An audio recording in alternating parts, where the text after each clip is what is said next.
Queria que vocês abrissem aí 2 Crônicas, segundo livro de Crônicas, capítulo 20. Isso. Livro de Crônicas, capítulo 20. Nós vamos ler do versículo 1 até o versículo 30. Tudo bem? Dorme não, hein? Fica firme, aguenta aí. Valente, isso. Então, hoje nós vamos ver uma historinha que está no meio das histórias. Nós estamos estudando agora uma fase de Israel muito profética. Estudamos várias historinhas de Elias e várias historinhas de Eliseu. E agora eu quero estudar hoje sobre uma historinha que está no meio das histórias. Bem no meio. Então, você olhando lá para o... Miguel vai mostrar lá o slide, né, Miguel? Você olhando lá para o slide, a gente vai falar hoje sobre revertério. O que é revertério? Palavra que minha mãe adorava, assim, pô, deu um revertério. O que é revertério? Uma coisa que aconteceu ao contrário. Deu revertério. Isso. Fala aí, meu irmão, o que é revertério?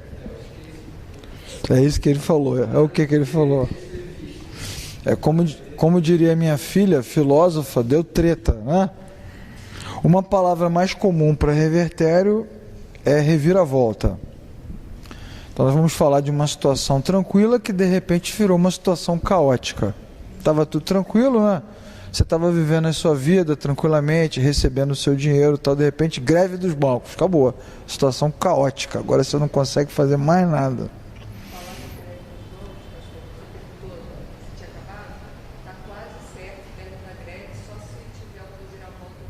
Só se tiver um revertério. Legal. Bacana. Antes de ler o texto, eu quero lembrar com vocês que nós estamos estudando o período da história de Israel onde o reino está dividido, né? Então a gente já está nessa brincadeira desde o início do ano. O reino de Israel foi dividido em duas partes, a partir de Salomão.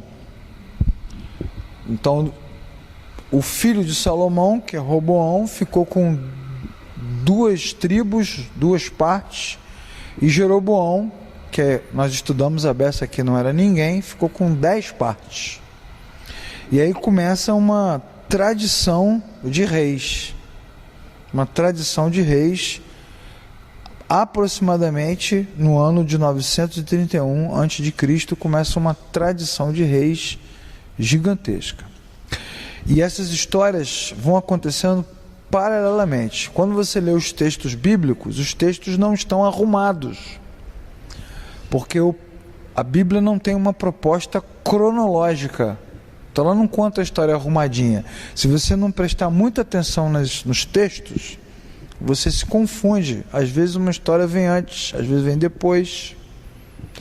E ela não está preocupada em contar de forma cronológica, ela está preocupada em apontar os fatos, e a partir dos fatos a gente tirar alguns ensinamentos. Tudo isso aqui a gente já viu por praticamente todos esses reis aqui, nós já passamos, mas daqui a pouco eu vou voltar em algumas histórias que são importantes, histórias menores, histórias pontuais.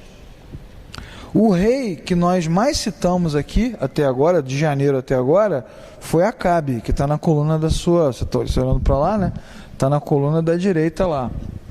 Está ali Acabe. Foi o rei mais citado até agora, porque foi um dos nossos principais vilões nessa história. É Deus tentando arrumar de um lado e Acabe desarrumando do outro lado. Então falamos a beça de Acabe, falamos muito das dificuldades que ele teve, e foi exatamente no tempo de Acabe, como você pode ver pela coluna do meio aí, que surgiu Elias e depois Eliseu. Então nós estamos estudando esses reis paralelamente, está vendo? De forma paralela.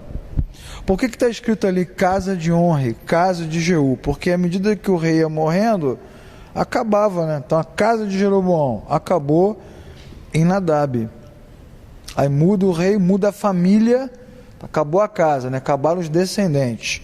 Aí vem a casa de Baasa, depois a casa de Onre, e vai entrar a casa de Jeú. Vocês entendem?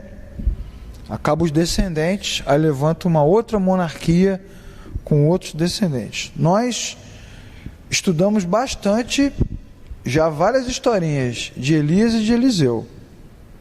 E por que a gente estudou bastante sobre eles? Porque eles são personagens decisivos nas intervenções de Deus. Nós já estudamos aqui também que quanto mais corrompido o momento, mais forte é o profeta que Deus levanta. Aí como é que nós traduzimos isso?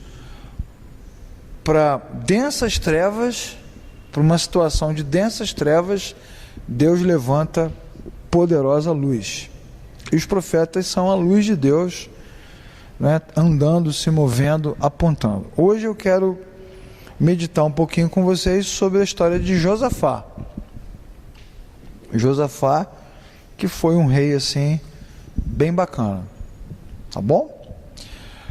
Vou falar um pouquinho. Já falamos muito de rei ruim, vamos falar um pouquinho de um rei bom hoje. Não é verdade? Mas antes vamos orar, para Deus nos abençoar e nos ensinar. Senhor, muito obrigado por essa noite, uma noite um pouco fria aqui para a nossa realidade, mas o Senhor nos reuniu aqui, os adolescentes estão lá em cima, e nós queremos que o Senhor está aí nos ensinando a todos nessa noite. Pedimos que o Senhor envie a luz da Tua Palavra ao nosso coração, porque com a luz da Tua Palavra o nosso coração será renovado. Nós queremos que o Senhor tenha uma palavra de esperança para nós, uma palavra de transformação. E nós queremos sair daqui hoje edificados, abençoados pela Tua presença. Aproveitamos, Senhor, para orar, antes de começar esse estudo, por vários irmãos nossos que estão doentes, em função do tempo, em função das dificuldades. Pedimos que o Senhor abençoe esses irmãos. O nosso irmão José, que operou o nariz, está se recuperando. O nosso irmão Francismar, que ainda está internado, mas deve sair semana que vem para a glória e honra do Teu nome. Queremos orar pelo filho da nossa irmã Rosane, que se acidentou de moto, está internado ainda, tendo que fazer várias cirurgias no joelho. Senhor, que Tu possas abençoá-lo. Queremos orar pelo Léo, que está em casa se recuperando do acidente de moto, que o Senhor possa também tocar nele, e todos esses outros irmãos que estão enfrentando dificuldades nesse momento. Oramos também pelos aqueles que estão em casa agora assistindo, compartilhando esse link, que precisam de uma resposta do Senhor, que Tu possas enviar a luz da Tua Palavra, e que a Tua Palavra traga clareza, e que a clareza da Tua Palavra traga esperança e edificação, em nome de Jesus. Amém? Então vamos ler, segundo livro de Crônicas, capítulo 20. Os moabitas e os amonitas, com alguns dos meunitas, entraram em guerra contra Josafá. Então informaram a Josafá: um exército enorme vem contra ti, de Edom, do outro lado do Mar Morto.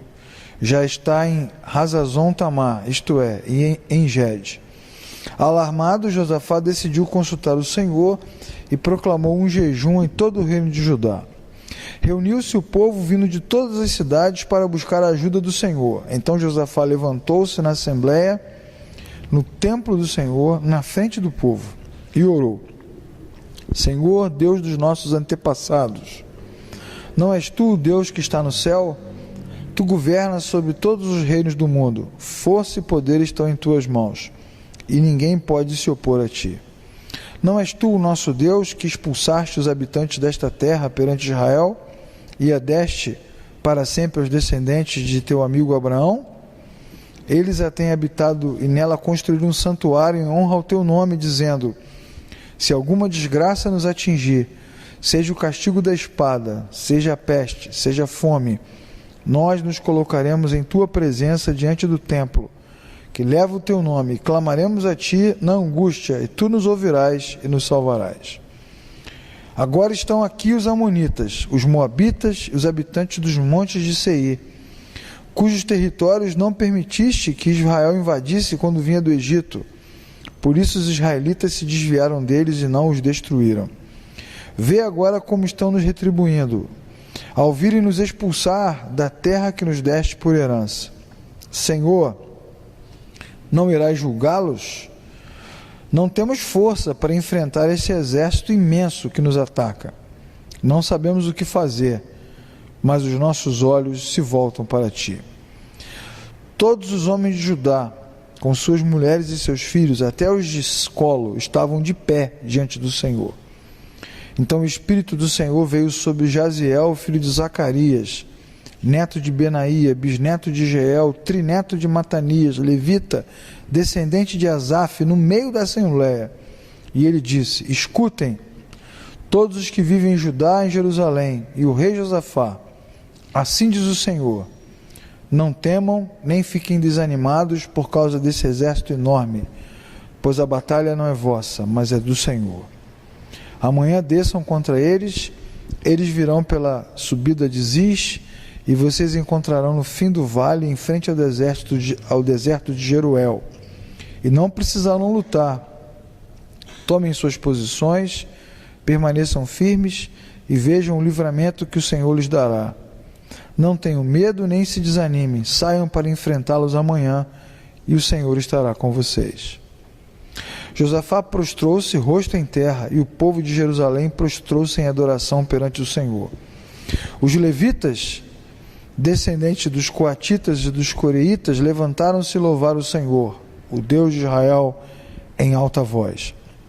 De madrugada partiram para o deserto, e quando estavam saindo, Josafá disse: escutem, creiam no Senhor, o seu Deus, e serão sustentados. Tenham fé nos profetas, e vocês terão a vitória.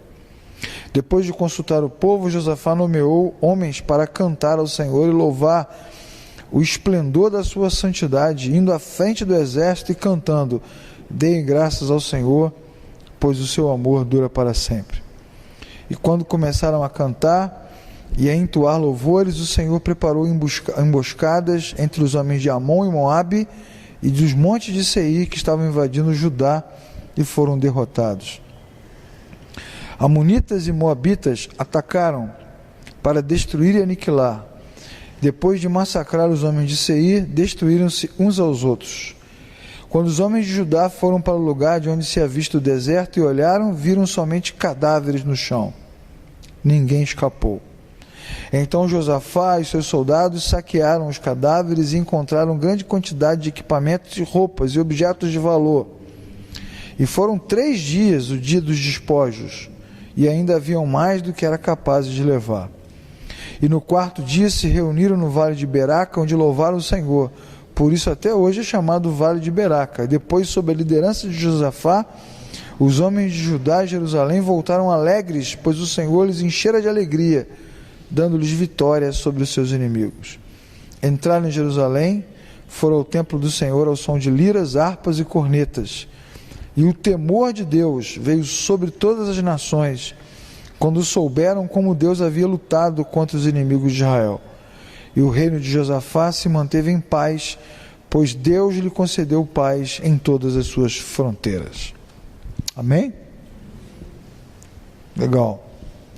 Então vamos pensar no revertério que deu, né? A primeira coisa que a gente tem que lembrar do texto é que Josafá foi um rei bom. Vamos ler o texto, segundo Crônicas 17, de 3 a 6.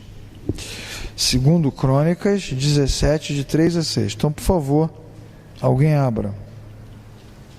O Senhor foi com Josafá, porque andou nos primeiros caminhos de Davi, seu pai, e não procurou a Baalins.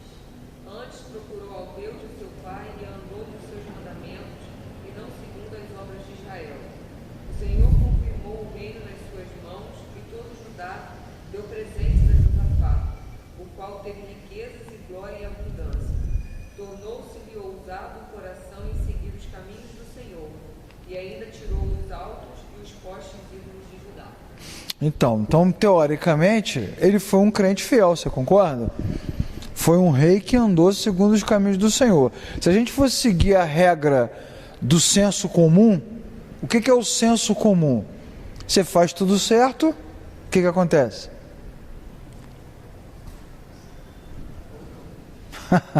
O que o senso comum ensina? A gente faz tudo certo e no final vai dar tudo certo. Vamos pegar um clichê evangélico: a gente planta e colhe, não é isso?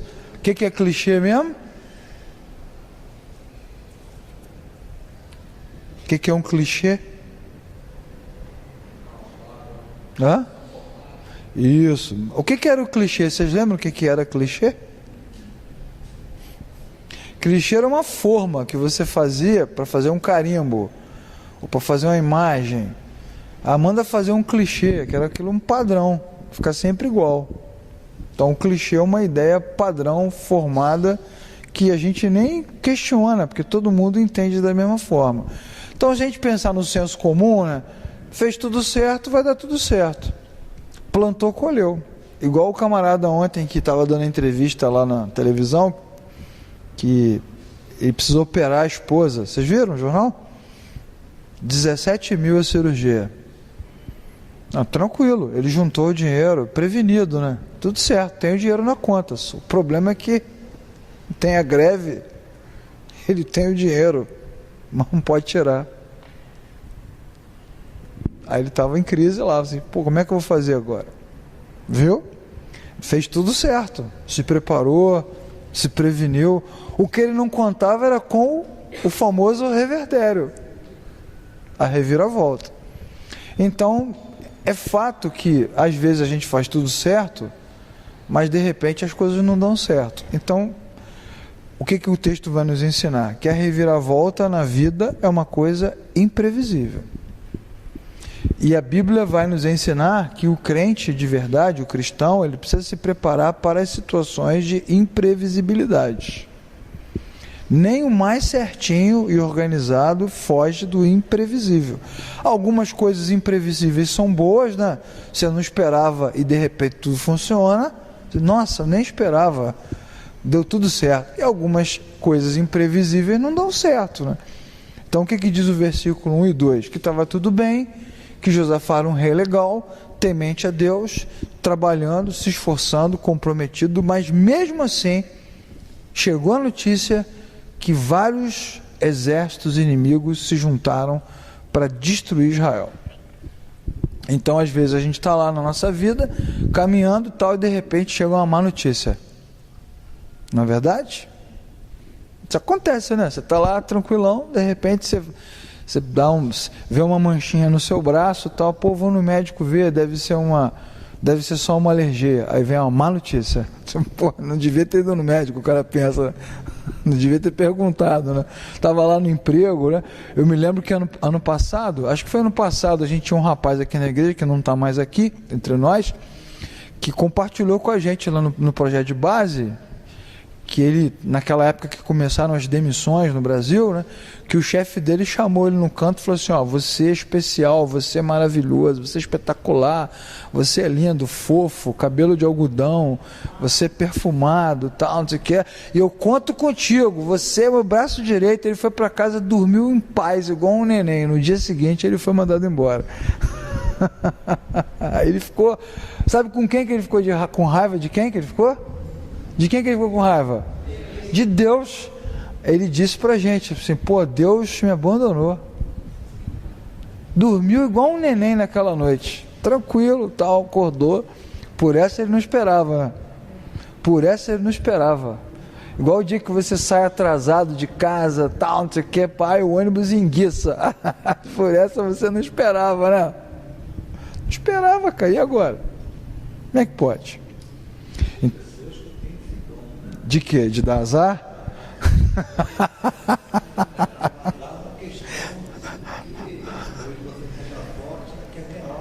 É verdade. É verdade.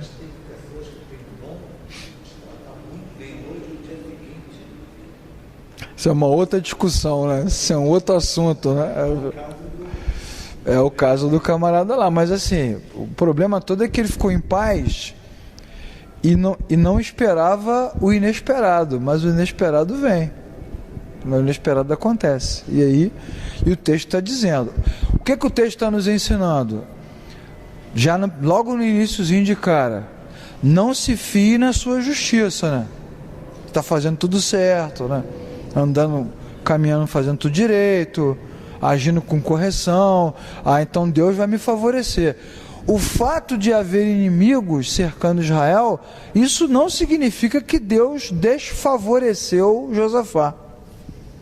Então isso é o primeiro ensinamento. Como é que a gente sabe disso? Porque no capítulo 17, a Bíblia vai nos dizer que Deus amava Josafá porque ele era um cara correto, temente, fazia tudo certo. Isso vai lembrar uma outra história bíblica, que nós não vamos entrar nela agora, mas é parecida, que é a história de Jó. O livro de Jó começa com grandes elogios de Deus a Jó. Pô, esse cara é um cara legal, bacana, faz um crepe gostoso, né? Deus falando, né? Faz um crepe gostoso, age com correção, se desvia do mal, mas mesmo assim, o mal, a desolação, a crise atingiu a casa de Jó. Então o fato dele ter sofrido não significa que Deus o desamparou. Portanto, sofrimento, problema e revertério é diferente na nossa matemática de desamparo. Tudo bem? Essa é uma lição importantíssima. Não estamos desamparados. Deus está conosco, como diz o Salmo 46, o Senhor dos Exércitos está conosco, mas isso não significa que não haverá problema, e o problema está aí na porta da casa de Josafá. O que fazer diante de uma situação inesperada? Você faz o quê? Você começa a gritar, né? Fora Temer, não é isso? Fora Dilma, fora PT, vamos tirar o Brasil do vermelho, não é assim? O que a gente faz quando está inesperado? Já contei para vocês semana passada do banco, não contei? Eu fui no banco lá e não saiu o envelope. Aí o cara falou assim, a culpa é do governo, que não sai envelope, esse presidente roubando tudo. Aí começa. Né? O que a gente faz diante da situação inesperada? Na maioria das vezes se descontrola, né? Fica descontrolado, né? Então vamos aprender com Josafá. Josafá decidiu consultar o Senhor e proclamou um jejum em todo o reino. Bom, isso já revela uma coisa sensacional. Os reis de Judá agiam de forma contrária aos reis de Israel. Tudo bem? Se a gente está estudando aqui, os reis de Israel, eles não consultavam a Deus. Vocês lembram? Elias falando, não tem profeta. Já estudamos isso aqui várias vezes. Eliseu, não tem profeta. E Deus não cura. Por que vocês não pedem ajuda? Não pergunta. Eliseu apareceu dentro do palácio. Está faltando profeta em Israel? Então, enquanto Israel produzia reis incrédulos, distantes, pecadores, o reino de Judá ainda tinha reis tementes. E um homem e uma mulher que temem a Deus, diante do inesperado, o que eles fazem? Eles procuram Deus. E ele proclamou então um jejum em todo o reino. Aí vem a pergunta que não quer calar, hashtag pergunta que não quer calar. Por que os hebreus jejuavam?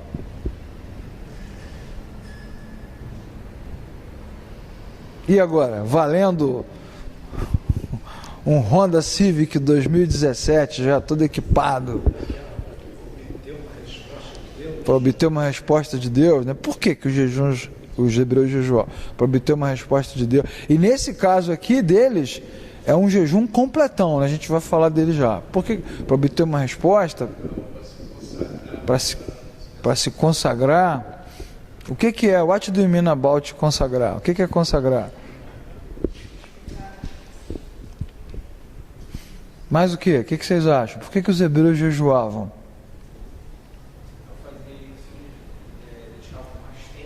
Dedicar mais tempo. Para se voltar para Deus. Pensamento, bacana. Então vamos pensar, ó. Por que os hebreus jejuavam? Primeiro, o jejum era um sinal de tristeza. Quem jejua está triste, não está feliz, está ruim. Porque quando a gente fica sem comer dá tristeza, não é verdade? Você fica triste quando fica sem comer? Ficar muito tempo sem comer te dá tristeza. Tem gente que além de triste fica mal-humorado, né? Dá patada e grita, não sei o quê. Aí quando come dá uma alegria, né? Dá uma paz, né? esta paz que enche, cara, minha barriga, o cara come, fica bem, não é? Não é assim? Vocês já viram um restaurante, todo mundo deprimido? Você entra no restaurante, mas todo mundo deprimido, chorando, meu Deus, ou as pessoas estão batendo papo, sorrindo, né? Comer dá alegria, né? Então quando o cara jejua, primeira coisa, é tristeza, ok? Tristeza, ele está muito triste, então ele perde a alegria, aí não vai comer, ok? Isso é importante, isso mostra um sinal externo de lamentação. Segunda coisa, é uma evidência de humildade, ou seja, alguém que quer se humilhar, está disposto à humilhação, né? Vai lá bater na porta do cara, pô, me empresta um dinheiro, me ajuda, deixa eu trabalhar aqui, não me despeja não, né? Você está com o aluguel atrasado, pô, pelo amor de Deus, eu tenho família para criar, né? Imagina um pai de família indo lá pedir, por favor, né? Não faz isso com a minha família, o que eu vou fazer da minha vida? Isso é um ato de humilhação. Então quando o cara jejua, além de triste, ele está disposto a se humilhar, ele vai chegar no fundo do poço, né? Então o que eles faziam para chegar no fundo do poço?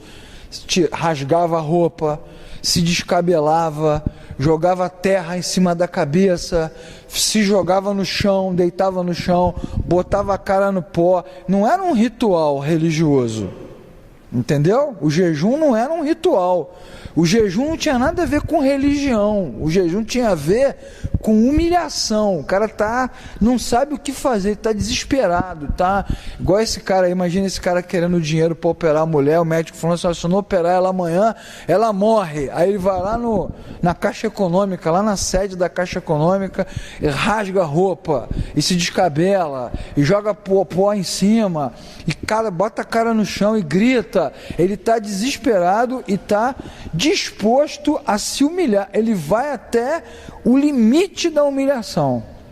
Esse é o cara que jejua.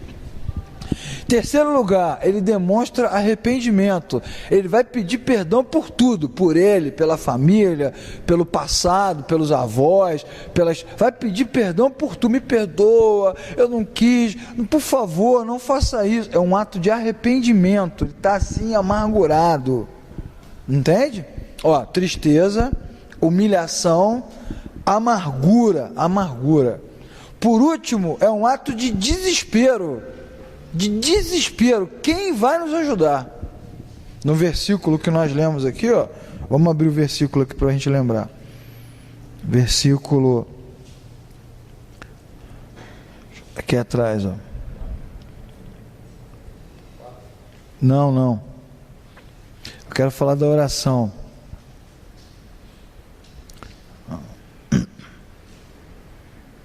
Versículo 12: Senhor, não temos força para enfrentar esse exército. Versículo 12: não sabemos o que fazer. Bateu o desespero, não sabemos o que fazer, nós não vamos conseguir. Então o jejum, ele tem essa característica importante. Então, primeiro, tristeza. Segundo, humilhação. Terceiro, amargura. E quarto, é o último recurso. O último. Não o primeiro, como muitas vezes o crente aprende. Entendeu? Bom, então agora você já sabe, nessa explicação rápida que eu dei, quais são os objetivos, as razões e a verdadeira aplicação do jejum. Nesse sentido, é uma atitude extrema. Você não jejua porque você quer arrumar emprego, você não jejua porque você quer resolver um problema, você não jejua porque quer casar, você não jejua para se consagrar, nada disso. Você jejua porque o bicho está pegando, é por isso. Não é porque eu quero melhorar como crente, não tem melhora. Na verdade, se não tiver uma solução, não tem nem futuro, acabou o futuro. Então o jejum é um ato extremo. Vamos lembrar de situações em que houve jejum na Bíblia. Quando Jonas disse que Deus ia destruir Nínive, livro de Jonas. Todo mundo jejuou, até os bichos. Mandaram cortar a ração dos bichos. Até os animaizinhos sentiram a dor do jejum. Rolou um jejum geral, generalizado. Então, uma crise, né? Crise, momento de crise. Quando na Pérsia saiu o decreto dizendo que todo persa tinha o direito de entrar na casa do hebreu, matar, botar para fora, tacar fogo, ou tomar posse de tudo, os hebreus proclamaram um jejum, né? Encabeçados por Mardoqueu, Mordecai e Esther. Tipo assim, tio, vamos todos jejuar. O que essa frase significa? O que está escrito na legenda? Tio, o bicho pegou. Ok? Chegamos no limite. Não há mais o que fazer. Bateu o desespero. Então esse é o objetivo do jejum. Então toda vez que você pensar em jejuar, pense nisso. Cheguei no limite, cheguei no desespero, cheguei no máximo, cheguei no extremo. Tirando isso, mas como é que eu faço para me consagrar, pastor? Olha, leia a Bíblia, ore, ame os seus irmãos, seja obediente. Acabou, está tranquilo. E deixe o jejum como recurso último de um momento extremo. Então vai entrar na sala de cirurgia, o médico falou assim, não sei se sai. Vamos todos jejuar. Entendeu? Vamos dizer para Deus que nós não sabemos o que fazer. Vai perder a casa.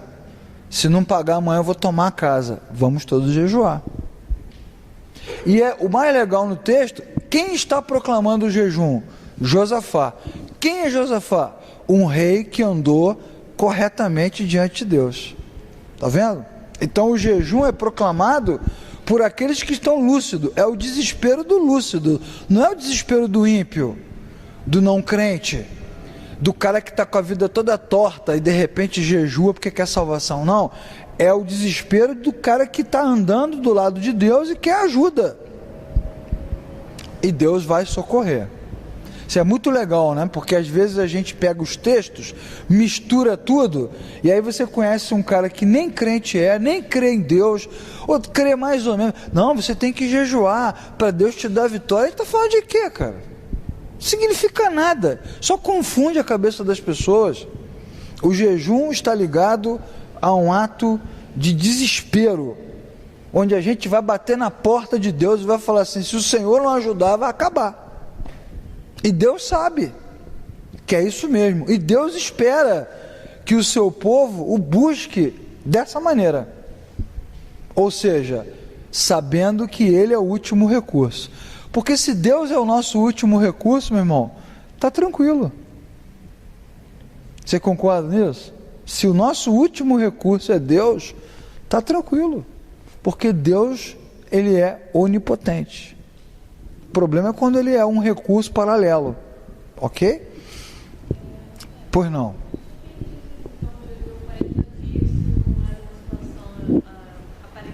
Então, exatamente, é uma situação extrema.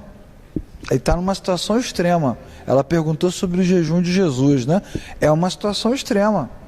Jesus está se humilhando, sentindo tristeza por esse momento em que ele caminha para a cruz, amargura por tudo que vai enfrentar, e está dizendo o seguinte: o Senhor tem que me ajudar. Ele está nos ensinando. É uma situação extrema. A partir do jejum, para onde Jesus vai entrar? Vai entrar na estrada do seu ministério, né? Contagem regressiva para a cruz. Por que ele não jejuou? Mas tranquilo, mas é 3 anos de pressão, né? Por que ele não jejuou 10 anos antes? 20 anos antes? Jejuou na hora certa. Concorda? Vamos supor que eu chegue para você e diga assim: Tayane, Deus está chamando vocês para um trabalho, para um ministério, um negócio assim difícil de fazer. Deus quer usar vocês numa outra cidade e não conhece ninguém, e vamos lá. Aí vocês vão fazer o quê? Vão dar um churrasco ou vão fazer um jejum?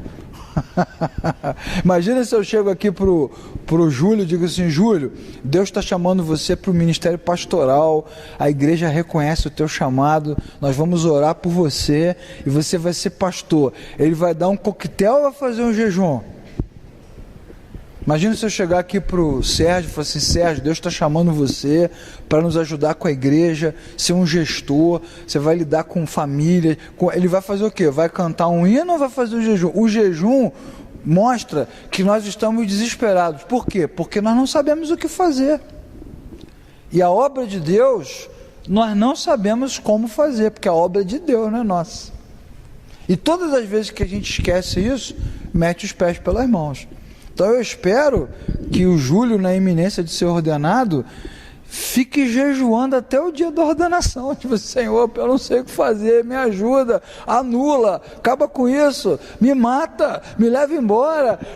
Porque tem que bater um desespero. Qual é o nosso desespero? É a nossa fragilidade, é a nossa limitação, e Jesus é o nosso mestre. Jesus está nos ensinando. Vou ensinar para vocês como é que se deve agir diante de uma grande missão. Missão grande, desespero grande. Desespero grande, jejum total. Mas não é simplesmente o ato de não comer, é o ato de lamentar, se humilhar, demonstrar arrependimento, pedir a ajuda de Deus. É a declaração de Josafá: eu não sei o que fazer. Aí o que ele diz no versículo 12? Os nossos olhos se voltam para ti. Bacana, tá vendo? Mas quem é Josafá? É o porteiro? Ele é copeiro? O que ele é? Cozinheiro, jardineiro? Ele é o quê? Ele é rei. Ele não comanda um exército? Ele não sabe como fazer uma guerra? Ele não sabe como atacar? Ele não tem dinheiro? Ele não tem poder? Ele não pode fazer aliança? Ele não pode fazer estratégia? Ele não pode botar a boca no mundo? Ele não pode construir uma trincheira, levantar um muro, colocar bomba, abrir buraco? Ele não pode fazer um monte de coisa, mas ele é um rei crente, então ele assume o quê? Que eu posso fazer um monte de coisa, mas se Deus não me ajudar, não vai dar certo. Isso aí não é dependência? Dependência de Deus, dependência total.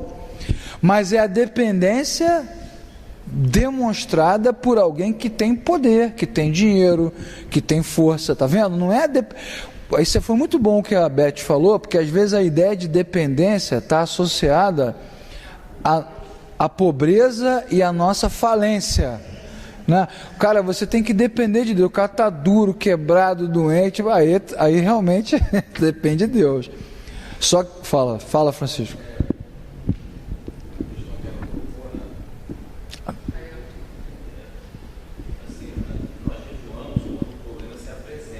Isso.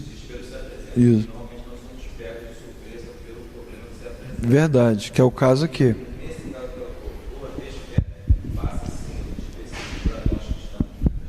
Isso. Exatamente. Ele já está tenso. Muito bem, Francisco. Ele está tenso, né? Aí a tensão máxima de Jesus, pegando esse gancho, se mostra no jardim do Getsêmani, né? Aquela cena pré-crucificação, ele está tenso top, né? Tipo assim, Senhor, passa de mim esse cálice. O negócio é brabo. Então, diante da dureza da missão, jejum. Mas o que o jejum significa? De novo, voltar no tela lá. Mais poder de Deus. Ok? Vitória na certa.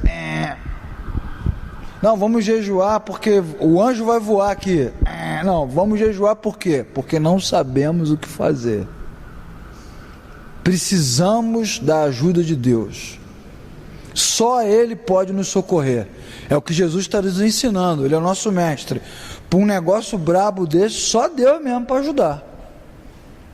Aí demonstra essa tristeza, essa amargura. Muito bacana esses textos, porque Jesus, quando ele encarna, já que a gente está falando do nosso Senhor, ele encarna de verdade, né? É 100% homem.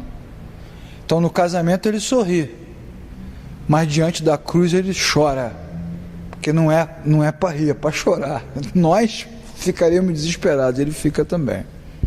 Beleza? Então esse é um ensinamento bem bacana, bem prático, né?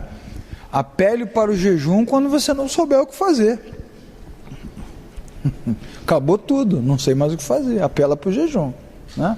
Isso é importante. Nada de transformar o jejum numa fórmula mágica, mística, religiosa de solução de problema. Porque isso é uma má compreensão do texto. Então o que ele fez? Reuniu com o povo de todas as cidades para buscar a ajuda do Senhor, como está escrito aqui no texto, não é isso? Versículo 4. Reuniu para buscar a ajuda do Senhor. E diz o texto que homens, mulheres, novos, velhos, crianças de colo, todo mundo de pé pedindo ajuda. Ele é o rei, tá vendo? Ele é o rei, mas ele conduz o seu povo ao momento de socorro. Vamos pedir socorro a Deus, vamos pedir socorro a Deus. Muito legal essa maneira como ele age. Aí a pergunta que nós precisamos fazer, né? Na hora da guerra, nós pedimos ajuda a Deus? Falei sobre isso aqui domingo à noite, no culto, quando eu estava pregando, falei sobre isso, que quando a nossa fé não é em Cristo, mas é nas coisas ou nas situações, a gente vai esmaecendo, né? Então dei o exemplo.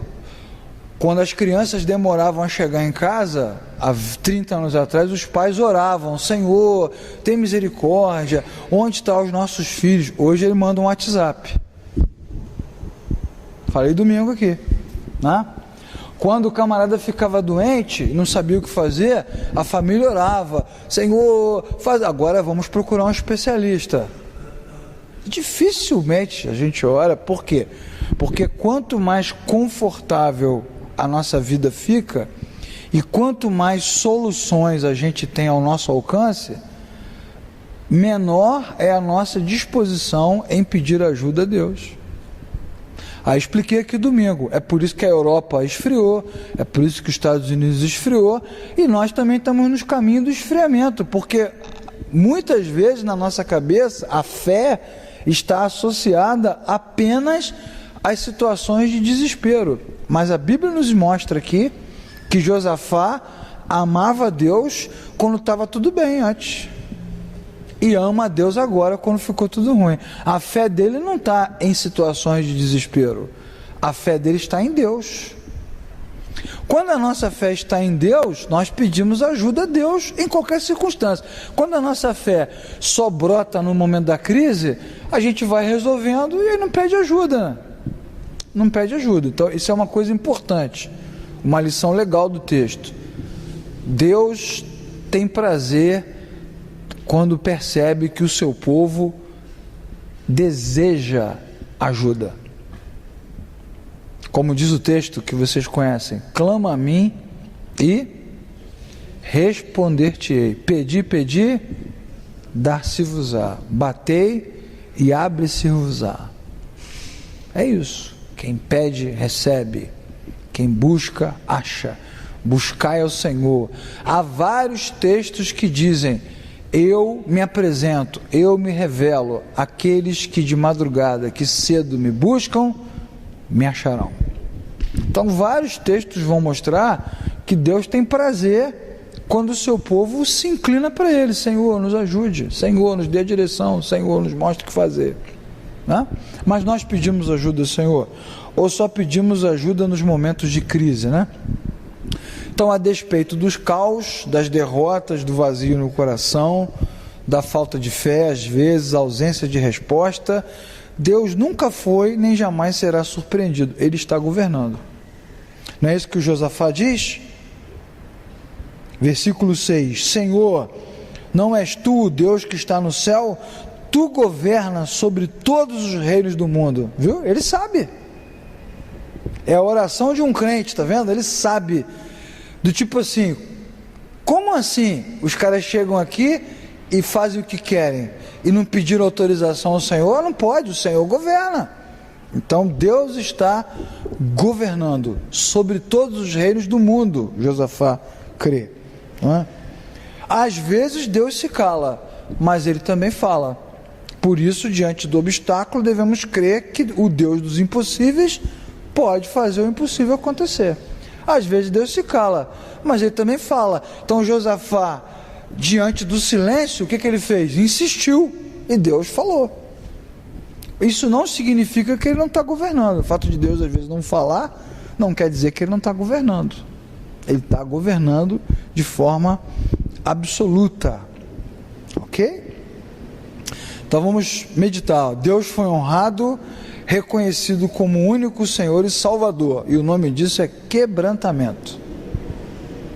O que é quebrantamento? Quebrantar vem de quebrar. Coração quebrantado, coração quebrado. Reconhece que só Deus é o Senhor e só Deus pode salvar. Frase bem clichêzona, né? Só Jesus salva. É isso mesmo. Nessa hora que pega, só Jesus salva. Então Deus foi honrado. O que honra a Deus? O que honra a Deus? Salmo 51. O coração quebrantado e contrito, o Senhor não desprezará. Ok? Ou Isaías 57. O que diz o texto? Eu, o Senhor, habito no altíssimo trono, no recôndito lugar excelente, mas também habito no coração quebrantado e contrito. Então, o que significa? O que honra a Deus? O que honra a Deus é o nosso reconhecimento que Ele é Senhor e Salvador. Você quer honrar a Deus, meu irmão? Adorar a Deus? Comece o culto declarando isso. Só Tu és o Senhor. E só Tu podes me salvar. Não tem outro que salva. Então isso reconhece a Deus. E isso honra. E Deus se sente honrado. Ele foi honrado. Quando o povo de Deus pede ajuda, o Senhor vem e socorre. É uma resposta objetiva a um clamor. Mas quem está pedindo ajuda? O povo de Deus. O povo que anda na presença de Deus. Então é Josafá. É o cara, ele vai lá e fala: Senhor, tem misericórdia. Deus então socorre de uma forma objetiva, assertiva. Beleza? Vamos ler o texto, 2 Crônicas 20, de 15 a 17. Depois da resposta de Deus, Josafá fala com o povo. Então vamos ler, versículo 15 a 17.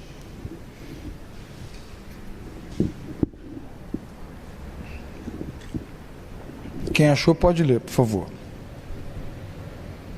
E disse: Dai ouvidos, todos Judá e vós, moradores de Jerusalém, e tu, ó rei Josafá, ao que vos diz o Senhor: não temais, nem vos assusteis por causa desta grande multidão, pois a peleja não é vossa, mas de Deus. Amanhã descereis contra eles, eis que sobem pela ladeira de Ziz, encontrá-lo-eis no fim do vale, defronte do deserto de Jeruel. Neste encontro não tereis que pelejar. Tomai posição, ficai parados e vede o salvamento que o Senhor vos dará, ó Judá e Jerusalém. Não temais, nem vos assusteis. Amanhã saíres ao encontro, porque o Senhor é convosco. Muito bem. Então vamos pegar aqui as dicas que Josafá dá, né? Um homem experiente. Ele vai dizer no versículo 17, né? Tomem as suas posições. Então, aqueles que confiam em Deus, né? Porque assim, Deus falou que vai livrar, não é verdade? Mas não teve a guerra ainda. Concorda? Deus falou que vai livrar, mas não teve guerra. Ainda vai acontecer. Uma coisa é a gente vir para o culto, né? Domingo vai ter culto. Sexta-feira tem a vigília da família, aqui. Aí vamos abrir a Bíblia. Meu irmão, Deus vai cuidar de você. Deus vai te ajudar.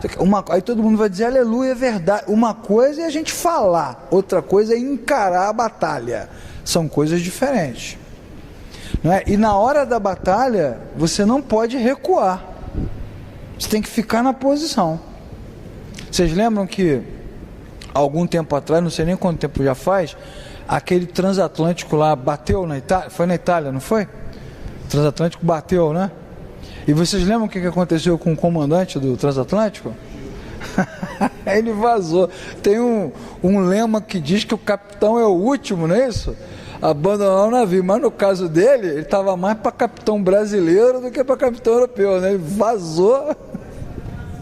Ah, mas o que diz o comando? Que ele tem que ficar na posição. Ficar na posição, né?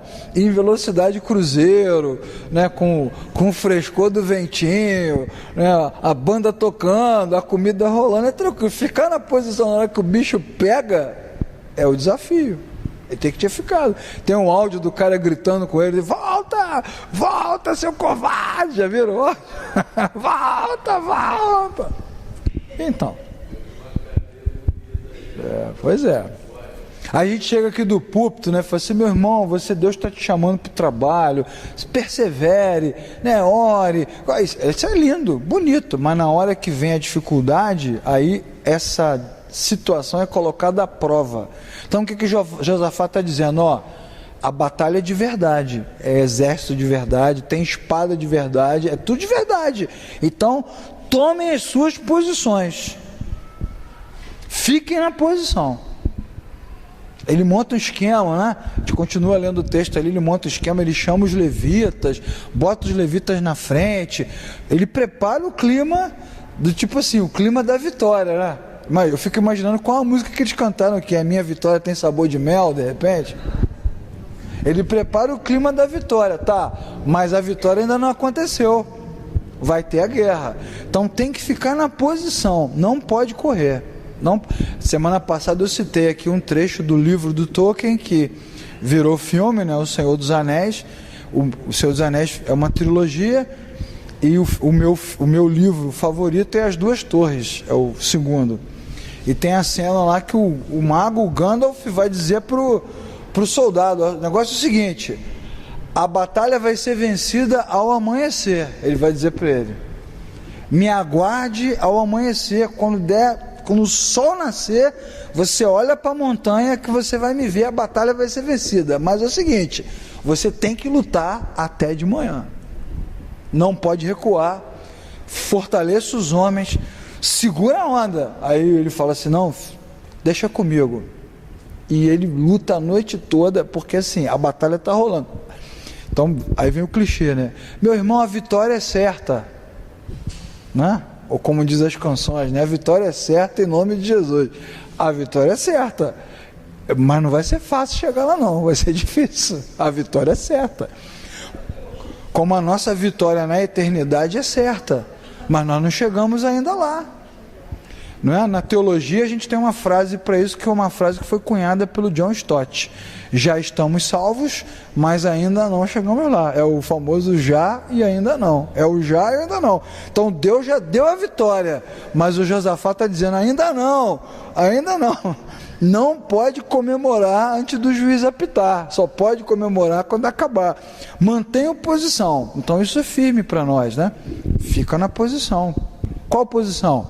É de marido, de esposa, de mãe, de pai, de filho, de funcionário, de trabalhador. Fica na posição, pô. Não sai da posição, fica firme lá até mudar. Aguenta tranco, que vai pegar mesmo.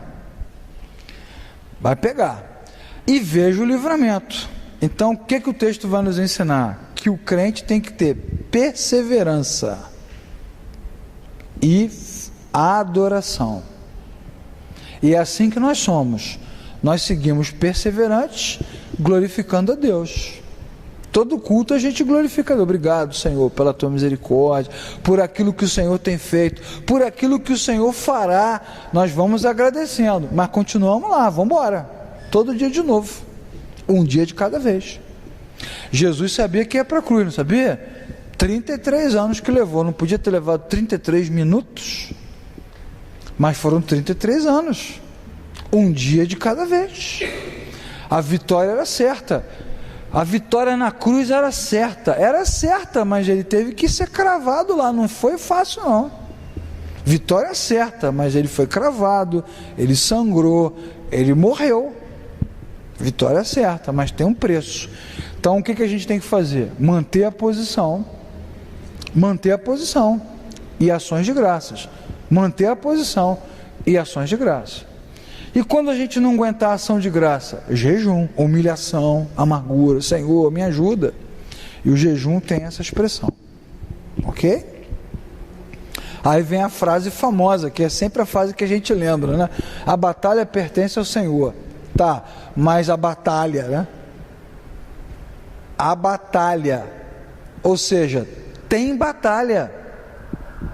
Não pode esquecer disso. Parece até que não tem. A batalha pertence ao Senhor. Oh, não, tem batalha. Vocês já perceberam quantas comparações bíblicas são feitas a Deus relacionadas à guerra? Tu, Senhor, és o meu escudo. Escudo, meu irmão, é uma arma de proteção. Tu tá levando pancada, né? Bau, e tá se protegendo. O Senhor é o meu escudo, é o soldado. O Senhor é o meu rochedo, é onde ele se esconde. O Senhor é a minha cidadela, é o último lugar de refúgio. O Senhor é o meu broquel, é o escudo menor. O Senhor está no pau, meu irmão. É a batalha. Então a batalha pertence ao Senhor. Existe uma batalha acontecendo. Então não podemos ser ingênuos. Estamos no meio da luta. A vida do crente é uma luta. E Deus está lutando conosco. Por isso que eu gosto tanto do Salmo 46, que diz isso: o Senhor dos exércitos está conosco. É um Deus de guerra, como os textos mais antigos, né? Jeová, homem de guerra, Deus das batalhas, Deus de luta, leva, conduz o seu povo, ou como Davi disse, né? O Senhor adestra as minhas mãos para a batalha, ou seja, Ele me ensina a lutar, vai haver luta. Nunca acreditem, meu irmão, minha irmã, nunca acredite numa vida cristã sem luta, não existe. Nunca confie nisso, numa vida de vitória constante, é impossível, é uma vida de batalha, mas a nossa batalha pertence ao Senhor. Bom, quem são os nossos inimigos hoje? Os moabitas? Os flamenguistas? Os filisteus, né? Quem são? O pessoal fala, estou sentindo o cheirinho, né? Eu também, de enxofre. Bom, nós temos muitos inimigos hoje. Eu poderia citar dezenas, centenas. Eu quero citar alguns inimigos que podem nos tirar da posição, entenderam? E afrouxar a nossa força. Então quero citar alguns para a gente meditar. Primeiro, o desapontamento. Vamos ler o texto, Romanos 8, 28. O desapontamento é um inimigo. Assim, se a gente não tem o foco em Jesus muito bem definido, a gente se desaponta, se frustra. Romanos 8, 28.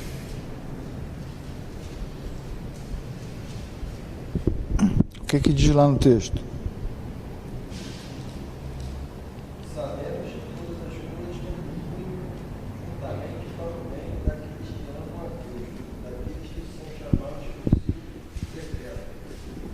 Então, o que o Romanos vai nos ensinar? É que tudo o que acontece contribui para o nosso crescimento, para a nossa melhoria.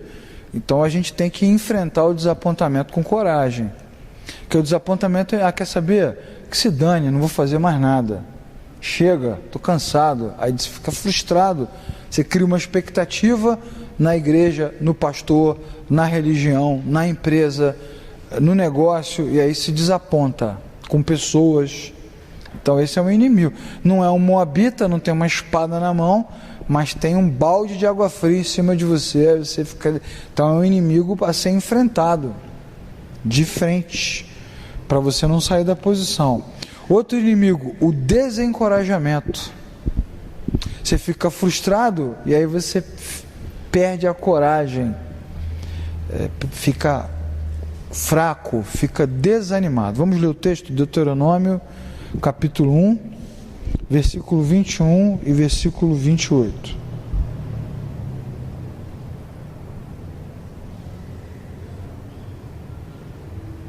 Eis que o Senhor teu Deus te colocou esta terra diante de ti. Sobe e possua, como te falou o Senhor, Deus de teus pais. Não temas e não te assustes. Para onde iremos? Nossos irmãos fizeram que se derretesse o nosso coração, dizendo: maior e mais alto do que nós é este povo, as cidades são grandes e fortificadas até os céus.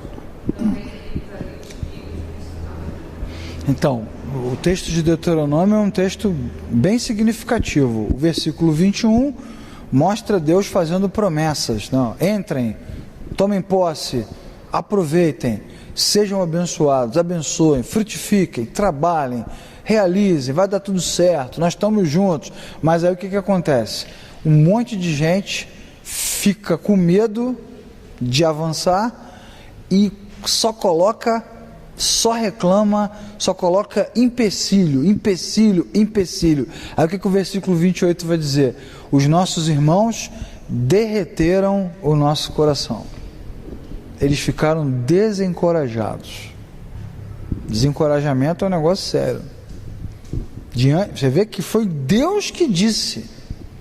Mesmo assim, os caras ficaram, não tem mais vontade.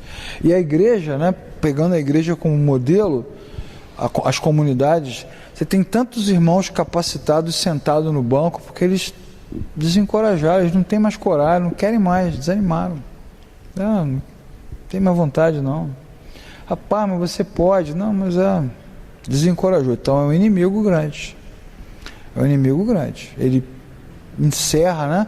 E aí, esse texto de Deuteronômio 1 mostra que tudo foi colocado a perder, né? Uma missão maravilhosa, né? Uma perspectiva grandiosa de vitória, muitas possibilidades, mas eles não usufruíram de nada, porque ficaram desencorajados. E o desencorajamento, né? Pô, cara, por que você não tenta de novo, né? Abre um negócio. Não, eu já me decepcionei muito com as pessoas. Por que você não casa? Você é tão nova, né?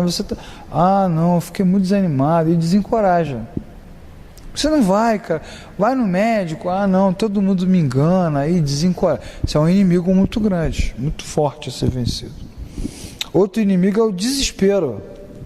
2 Coríntios 4:8, né? Desespero que pode destruir a vida do crente. Imagina se Josafá começa a dar piti, sai correndo, meu Deus, vamos estar de morrer. Aí o povo dispersa, meu irmão, acaba tudo, né? Desespero, não pode ficar desesperado. O que é o desespero? É você esquecer de tudo. Esquece de tudo, esquece que tem amigos, né? Falamos aqui há 3 semanas atrás daquele rapaz que se matou no Rio, né? Falamos aqui na aula, que matou a esposa e se jogou da janela com as crianças. Isso é um ato de desespero. Ele esquece de tudo, esquece. Por que não se jogou sozinho, né, se fosse o caso? Levou as crianças junto, aí esquece que tem futuro, esquece que tem oportunidade, e o desespero ele descompensa a cabeça, né, desestabiliza. Vamos ler 2 Coríntios 4:8.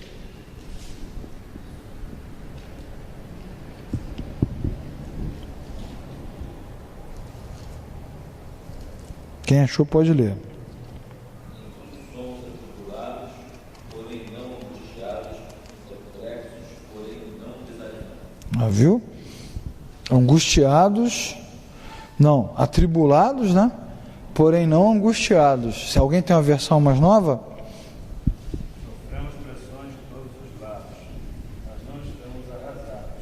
Ficamos perplexos, mas não desesperados. Viu? A versão bem mais atual, né? Sofremos pressões de todos os lados. Somos nós, né?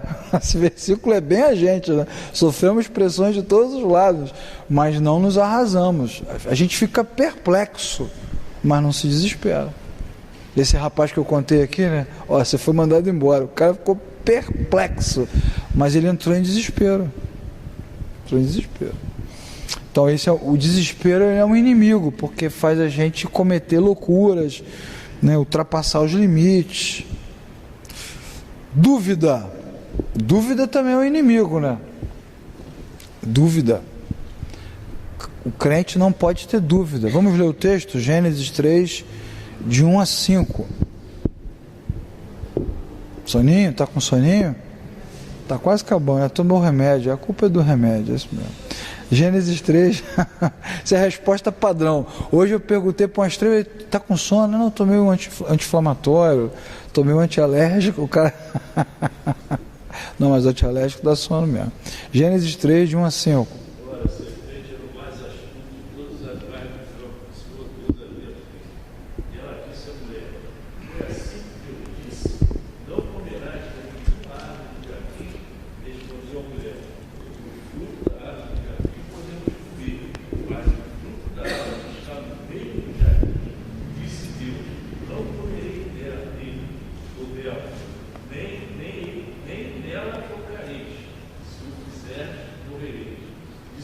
respeito à mulher. Com certeza não morrerei.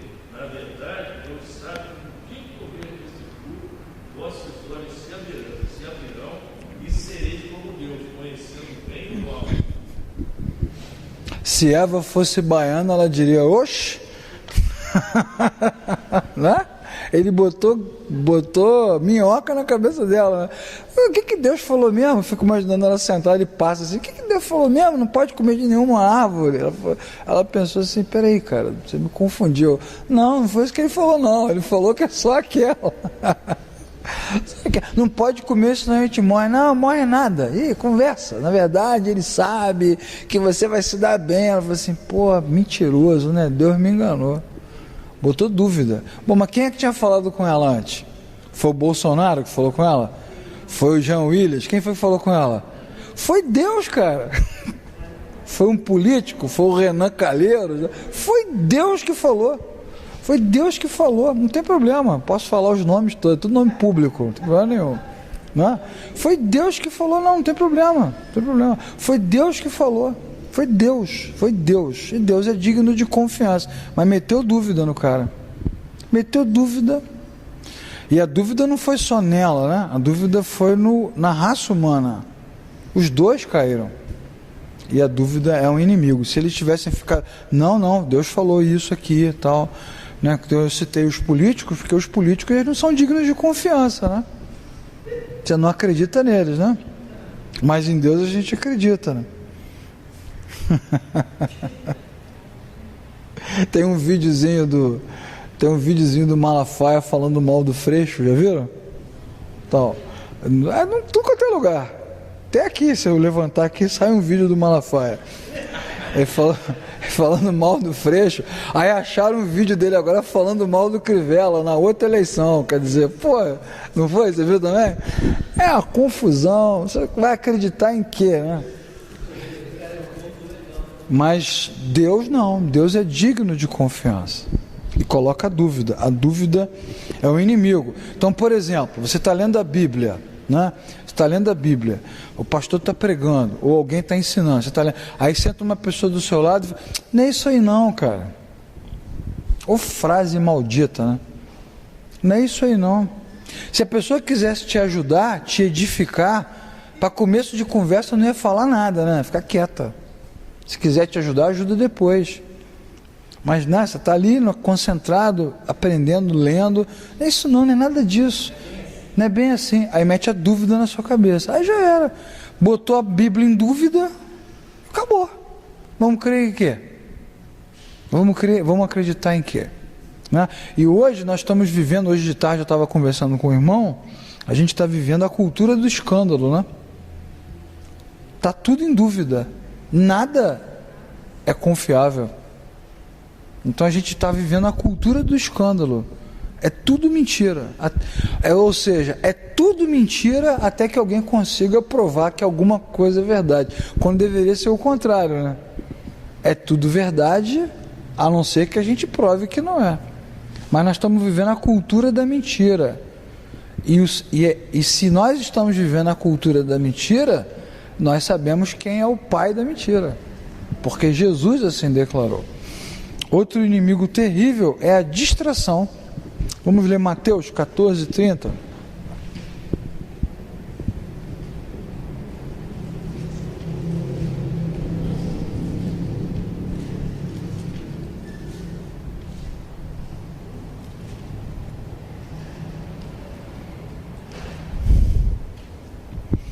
Mateus 14, 30.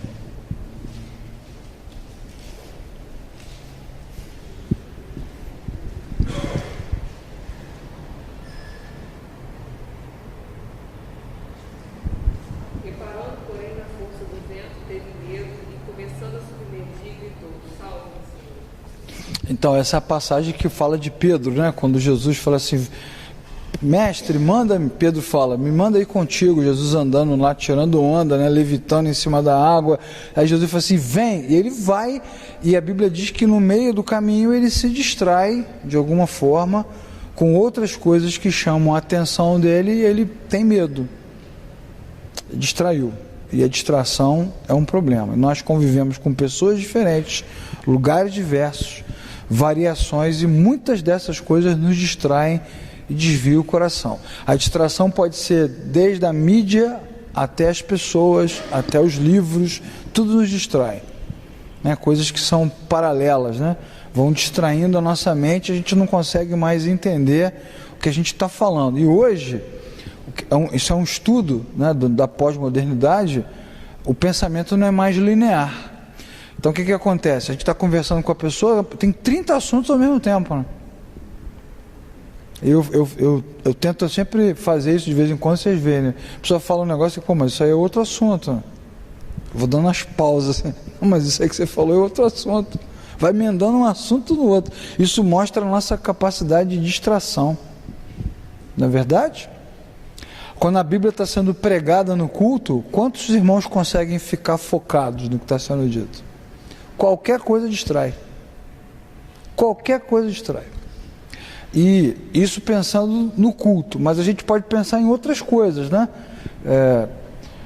A gente pede a Deus um trabalho bacana, aí o trabalho nos distrai.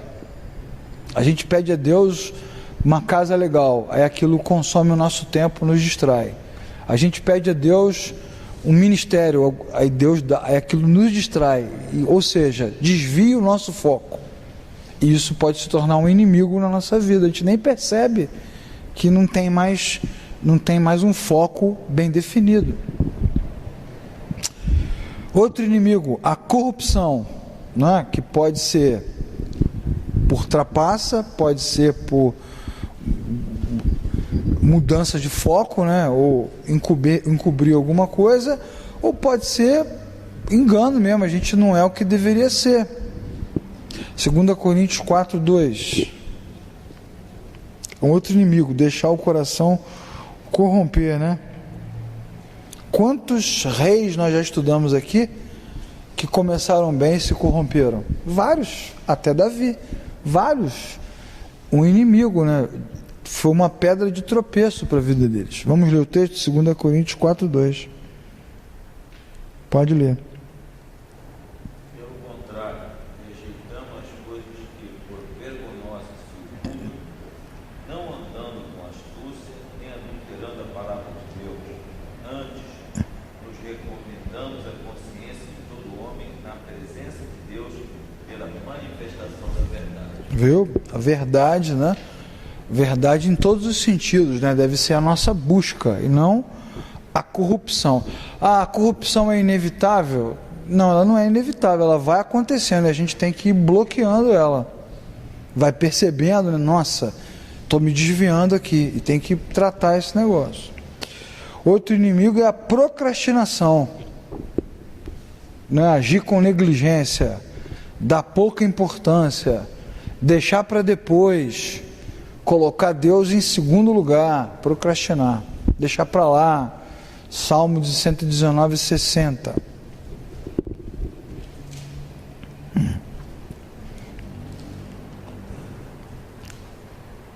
Quem achou pode ler. Apressei, não me detive a observar os teus mandamentos. Isso, legal o texto, né? Me apressei, ou seja, diligência, né? Fui diligente, fui apressado, fui comprometido, me dediquei. Dedicação. Um inimigo na vida do crente é a procrastinação, né? Isso para todos nós. Concorda? Deveríamos ler a Bíblia diariamente e não fazemos. Deveríamos orar constantemente e não oramos. Deveríamos estar, todos nós, a começar de mim, deveríamos estar comprometidos e não... Deveríamos ser fiéis em tudo e não procrastinamos, deixamos para depois. Amanhã eu vou começar, né? Vai vir aí o final do ano, o culto do dia 31, né? Aquele culto místico em que o cara vai dizer, né? A partir de 2017, agora vai, né? Hashtag agora vai, né? Agora vai, agora a minha vida. Aí o cara vai, pô, não deu. A partir de 1º de fevereiro, aí começa, depois do carnaval, né? E te vai jogando para frente. Mas a Bíblia diz que o crente precisa ser diligente, apressado, comprometido. A contenda, vamos ler o texto lá, Provérbios 6, 16 a 19. A contenda é um inimigo grande, né? grande, porque ela vai apontar para um ponto que Tiago bate muito, né? Ele fala da língua. A língua é um demônio incendiário, né? Um fogo consumidor, destrói tudo, por dentro e por fora. Então a contenda é um problemaço, inimigo. A contenda acontece por muitas razões. Então eu assinalei 3 ali: vaidade, a gente diverge porque é vaidoso, ou seja, eu acredito mais no meu taco do que no do Felipe, então a gente disputa. Pode ser por arrogância, eu desprezo os demais, e pode ser por perseguição mesmo, né? Como diz aquele versículo bíblico: o meu santo não bateu com o dele, né? Não é assim? E aí eu não gosto e acabou. Não gosto daquele, não gosto. Porra. E aí contenda, entra em contenda. O que diz o texto lá de Provérbios 6?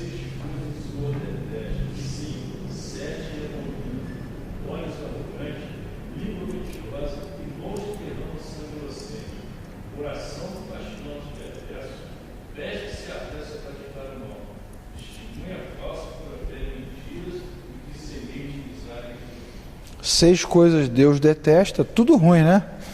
Tem nada bom na lista, mas a última ele abomina. Então, na verdade, Deus detesta tudo. Deus detestar já está de bom tamanho. Já Deus detestou é porque é tudo péssimo.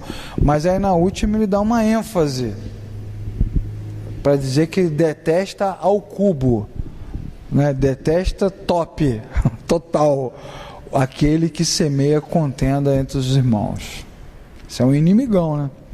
Então é um exercício que a gente tem que fazer. Toda vez que a gente se pega falando mal de alguém, a gente tem que se corrigir rapidamente. Porque é tão normal isso, né? Você fica à vontade e a gente fala mal mesmo. Pô, fulano, né? Pô, safado, não vale nada. Então a gente tem que se corrigir. Reconhecer a nossa fraqueza. E que é um inimigo que se coloca. A tentação que vem, né?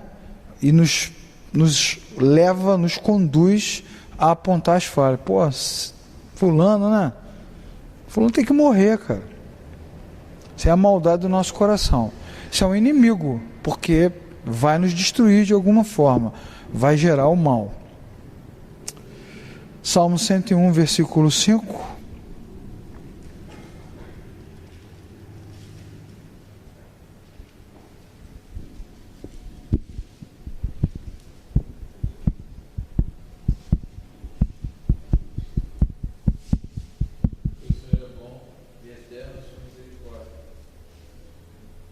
Aquele que difama o seu próximo, às escondidas, eu o destruirei.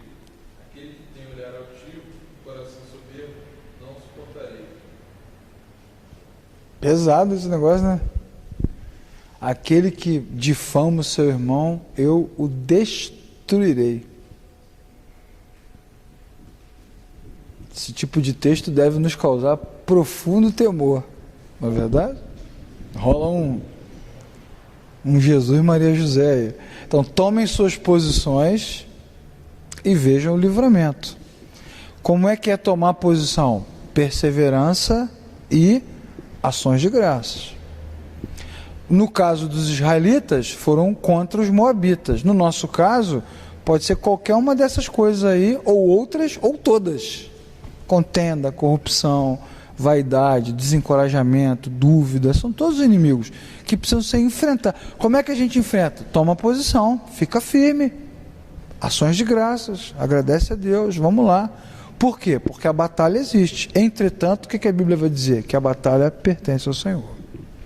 Então Deus vai lutar a nossa guerra. Amém, meu irmão? Muito bem, então vamos...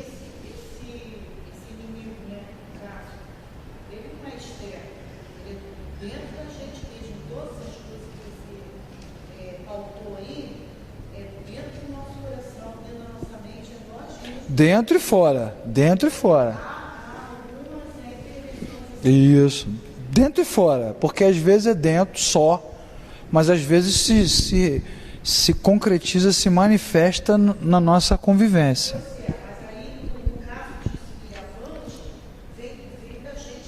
Vem, lógico, vem. A gente tem que identificar, né? Então de novo, né? O caso do falar mal.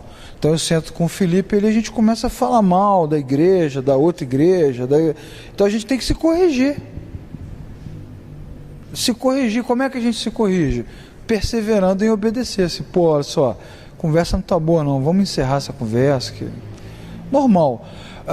Eu acho que os textos bíblicos, eles nos ajudam a ter duas perspectivas que são importantes para a gente encerrar. Primeiro, tudo isso é normal. Ninguém está possesso, entendeu? Não entrou demônio. Não, tudo faz parte da nossa caminhada. Então, fazer fofoca, falar mal, se corromper, é tudo coisa do nosso coração. Então, isso é normal. Então, a gente não deve ficar escandalizado, né? O filho mente, a mãe, o que eu fiz para merecer isso? Vou chamar o pastor para expulsar o demônio. Não, isso é normal. Tudo, não tem nada ruim. Anormal é dar prosseguimento. Então, normal Satanás confundir Adão e Eva. Anormal foi o prosseguimento. Eles tinham que ter para assim, para. Vamos perguntar para Deus. Ô Deus, que essa praga dessa cobra está maluca. Ela quer nos confundir. Então isso é normal ficar confuso, não tem problema. Faz parte da natureza humana. Mas tem que haver uma luta, uma resistência, né? Nós já falamos sobre isso aqui. Santidade é resistência.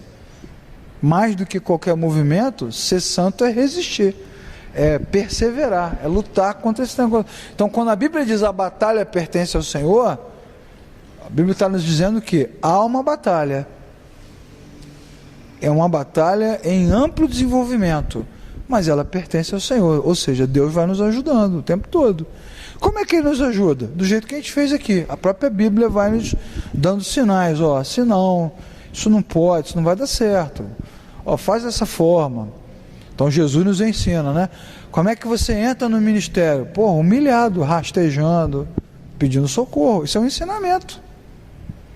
Acabou. Em vez de você dar festa, dar coquetel, churrasco, faz o jejum.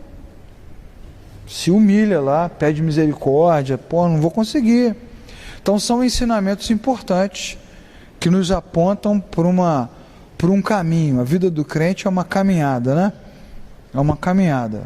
Como diz o Salmo 1, bem-aventurado o homem que não anda segundo, nem se detém, nem se assenta. Antes, o seu prazer está na lei do Senhor e nela medita dia e de noite. Então, essa frase, medita dia e noite, significa o quê?